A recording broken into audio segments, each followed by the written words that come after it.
లోపల ఏదో గొడవ జరిగిందట. ఏం లేదు మామ, తెలుసు కదా మీ బావ కొంచెం నోడుదోలు ఎక్కువని. కళ్యాణ్ కోపం వచ్చింది, కొట్టాడు. కోపం వస్తే కొడేస్తాడా? చిన్న పెద్ద తేడా తెలియదురా వీడికి.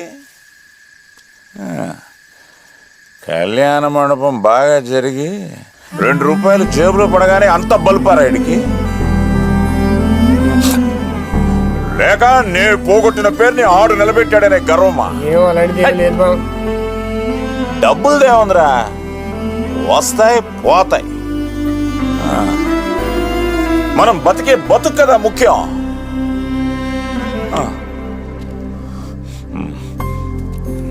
నేనెంత పోగొట్టినా ఎవరిది తినలే. అది ఎలా చెప్పాలరా వీడికి? అది కాదు మామ నేను చెప్పేది.